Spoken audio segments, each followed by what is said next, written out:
You're listening to the Impact Implosion on the Angry Marks Podcast Network.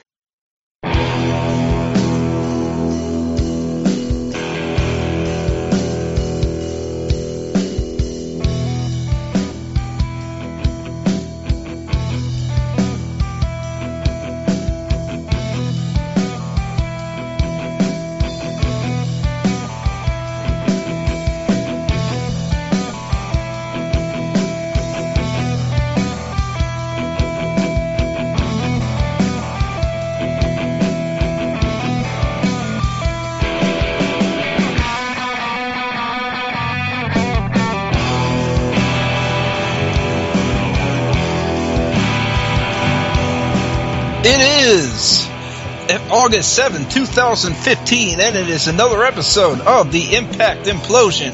As always, my name is Seth Traken, and on the other end of the line is Mike Poland. Hello. Well, it's no surrender, no retreat, no surrender, as I like to call it. Yep. And there's a bit small news, but not much. First of all, Mike today is going to have a new podcast. Oh, God. You know me on podcast one? Let me see if it's going to be podcast one or one of the other sites, because you never know. He's officially part of CBS Radio.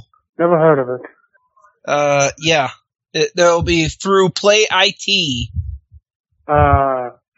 His show's going to be called Professor Vegas, and it will feature him talking about sports betting. Well, then.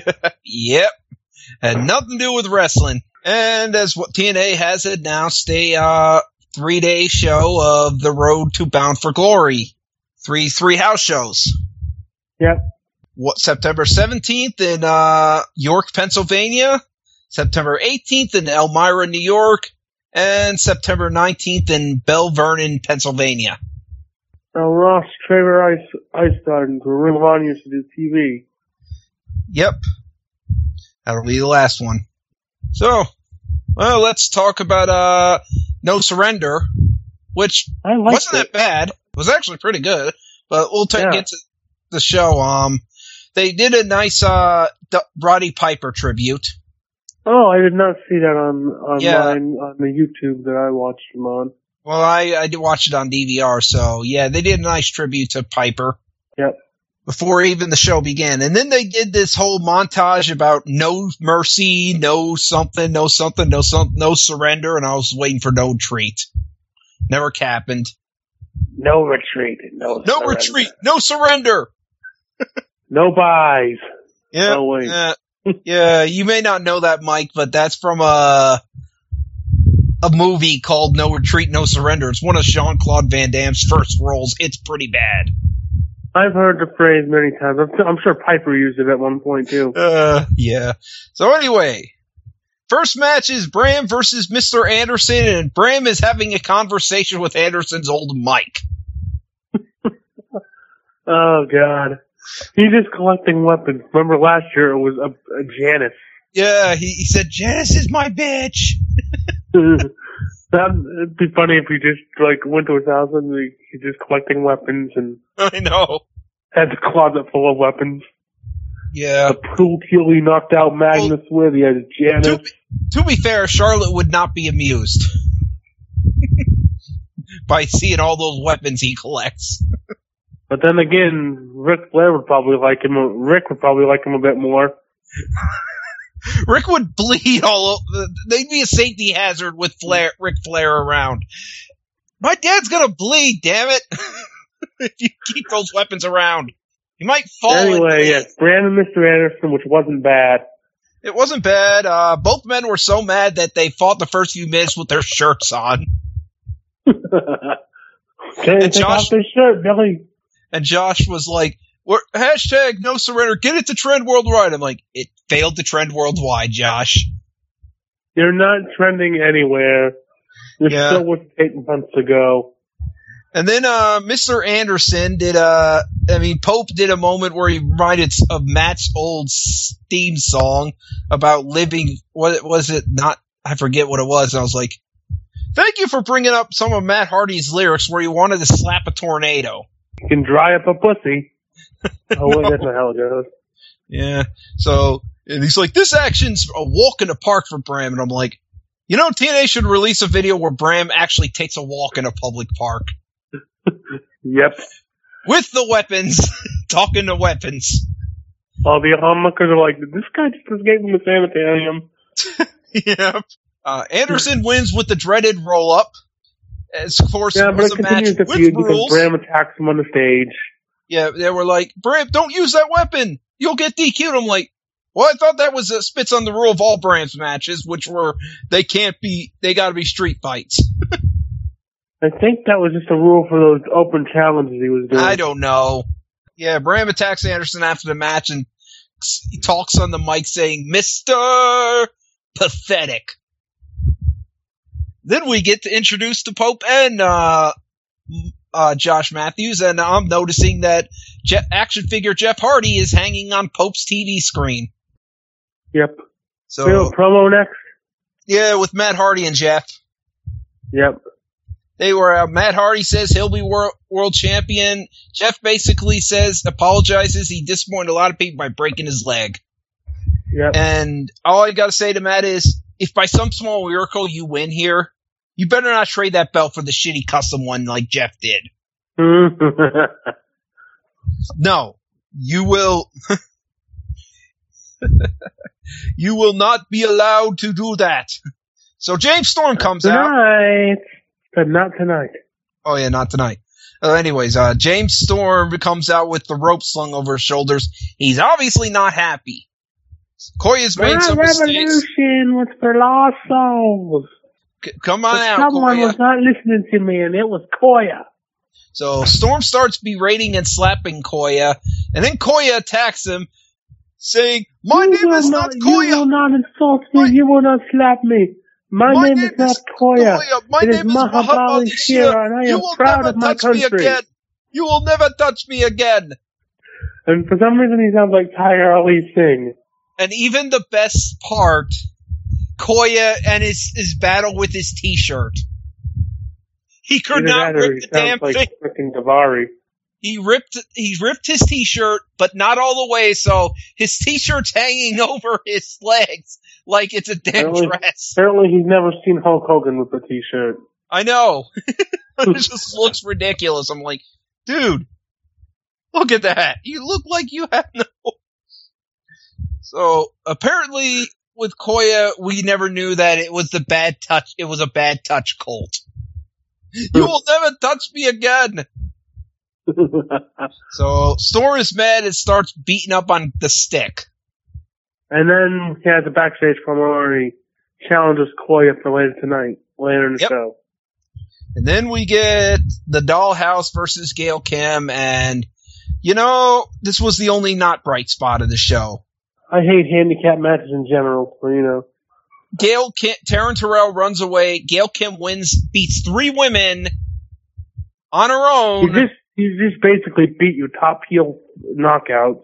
Your top faction. Yeah. You know, TNA, I understand you want to protect Gail Kim, but you don't need to at this point. It's like John Cena. You don't need to protect her at this point. Gail Kim wins. #LOL. Yeah. LOL, Gail wins. Or Gail wins, LOL. Yeah. But anyway, you just buried your top heel faction. Yeah, and in a time where you need new knockouts badly, it's just basically stupid. I mean, it would be better if Taryn running away was actually leading to Gail and Taryn finally blowing off the issue. Yeah, but no. It's not. No. So then we get a preview of Drew Galloway versus Eli Drake, and Drew saying, I am going to stand up to watch you fall. And he's going to watch you sit down. Yep. I do love that, Drew is Josh still believes Drew is leading a rising in everyone. Although I think the TNA YouTube agrees with you. No, he's just secretly leading the revolution. I know. Yeah. So Eli Drake comes out with a custom shirt that says #sit-down. And this match starts with a brawl outside the ring. Yep, and Pope says Eli's wearing yellow because of to represent the stripe on his back, and I'm like, no. There's no stripe on his back. How did you see that? He's wearing yellow because that was the gear he had. Jesus, dude. Have you not paid attention to the last few weeks? He has that same gear, rising gear. So, yeah, it's yellow. So, Drew Galloway with a German suplex into the corner to Eli Drake. Pretty nasty. Yep. But eventually Eli Drake gets the win. The dreaded roll-up, but he has one hand on the tights and the other on the ropes. He's double cheating. Somehow the referee sees neither of these things. Yes, he's double cheating. So Bully Ray is in a meeting with Earl Hebner's son saying when Earl's going to retire, you'll replace him as the head ref. I thought Earl and Dave were brothers. No, it's Brian. Yeah, he said Dave. Oh, sorry. His son, Brian, when Earl retires. So, yeah, Brian will... So anyway, that's being very presumptuous that TNA will actually still be around when Earl retires. So Bobby Roode shows up and says, "Yeah, I know you gave me the night off, Bully, but I'm here to make sure I'm here because I don't want Aries gone. I won't have a tag team partner. I won't have a direction." And he says, I'm going to make sure he doesn't lose. And Bully says, I'm going to make sure the right man wins. The best man wins. So, match of the night, career versus name. Aries puts his career on the line against Spud. It's Rockstar name. So, Pope's like, do you really want to lose the underdog nickname? Do you really? I'm like, yes, you do. You want to be taken seriously. So, yeah, you want to lose the underdog nickname. That's stupid. I thought the name Rockstar was on the line. That's what I mean, Rockstar, but he said the underdog nickname. Do you still want to be considered an underdog? Right. And I'm like, yes, no, you don't always want to be considered the underdog. And at the opening of this match, I'll say this, Aries looked like he did not give a shit. He was just going through the motions, very weak going through the motions, but when things started picking up, he started picking up too. Yep. Aries hit a brain buster, but only got a 2 count. Jeff Hardy isn't impressed. Spud is spudding up. So Aries has a lot of rolling elbows. Yeah, a lot of rolling, and it ends with an underdog from the top rope. Yep, and that's the match. That's the match. Good match at the end. Clumsy at the beginning. And Remember when Rude said he was going to make sure Aries didn't lose? That was bullshit. He didn't come out and do anything. Yeah, so Aries comes out. Aries gets up, shows Rockstar respect, hugs him, and leaves. And then backstage, I'm guessing why Aries didn't like doing the was half-assing in the beginning. I don't think he likes being the aggressor, the strong aggressor guy. I really think he likes being the underdog himself. Well, because of his size. He's used to his size of being the guy who takes the beating, not the guy who he either likes going through either a match where he's the underdog, the guy who's getting beat up most of the time, or he likes a back and forth match. He doesn't want to be the strong aggressor, the guy who beats the other guy up through most of the match. Hates that. And I could see why, given his size. He's not a big guy. Even against Spud, he's not really a big guy. Right. He's bigger, he's a little taller than Spud, but not by much. So, Rude is backstage with Aries, and Aries like, sorry, man. Sorry I lost, man. And he's like, it just happens. You're good on your own, man. You're good. But after that, we have, what was it? Mahabali Shera with random Indian music versus James Storm. And this wasn't much of a match. DQ finish. Yeah, this wasn't much of a match. Storm hits him with a low blow right out of the gate. It's before even the bell rings. Then after a few minutes on the offensive, Storm hits him with the cowbell, DQ, beats him up, and leaves him laying. And then backstage, we see Bully Ray has been beaten up by somebody. Dun, dun, dun. Who could it be? Who could it be? This is the way they take Bully Ray Who could it be? out of action. Do, do, do, do, do. Bully Ray has been, so he will be written off of TV because he quit. And this is how that happened.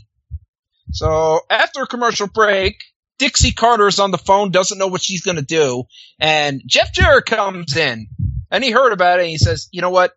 I'm gonna take over. May I please kill your company? I mean, be the authority figure? You mind if I take over for a little bit? I'll be doing you I should do you a favor. I should do this. And he's like, you get a week next week. You get 1 week. And he's like, okay.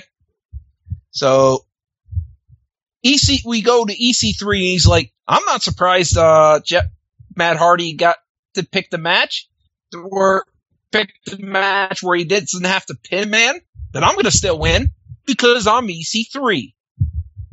Yep. And the one set was a fantastic main event. This was really pretty good. EC3's music plays and Josh is silent and Pope is like, what, you're not silent during the Dollhouse music, but you'll be silent for this guy? If he likes he has a man crush on EC3. I know. So they do all the introductions. EC3's just standing there silent and you can see Matt's talking. And I'm like, reminds me of Rousey's match with Beth Correa. Even though I won't watch much of it. A bit longer. Yeah, it'll be a bit longer. It won't be 34 seconds before EC3 shuts Jeff up. So Matt did some pretty dangerous side effect moves. Side effect onto the chair and onto their apron. Yep. Must have hurt. And Josh tried to call North Carolina Hardy country. It's Flair country. Buddy. It's Flair country, buddy. It ain't Hardy country. So we get back from a commercial break and we see how hollow the TNA steel steps are because they have a bottom to it. They show the bottom to it and it's just some plastic. Yep. It's really bad. So EC3 gets a ladder to the balls. Jeff slams a chair onto the ladder, which hits his balls. Matt Hardy does a top rope leg drop from the turnbuckle to the floor onto a table that had EC3 on it. Matt almost has the belt, but EC3 hits him with the knee. Hits him with chair with a knee. Yep. Then the two are dueling for the belt. EC3 hits Matt in the knee. Matt falls. EC3 grabs the belt and retains. And he did it on his own. Yep. I'll give this show a B-. Yep. That sounds about right. Here's a question. Is EC3 in the running for Wrestler of the Year? TNA Wrestler of the Year, yeah, but as far as overall, no. He'll be given 1 or 2 votes, but that's about it. I think really I don't even think there's going to be a WWE guy who's really Wrestler of the Year, honestly. Interesting. Yeah. Anyway, do we have anything to sell? No, but do you? August 29th, IWE will be holding a TV taping in Brewer, Maine at Cityside Catering featuring 2 big steel cage matches as the Mutts will take on the main eventers, and also Eric Johnson and Adam Ricker in a champion versus champion match as they will put up their respective MEW and IWE Twin Cities titles. And that's it. Well, that's all. I already took Miley for a walk, so we will see you next week. Yep.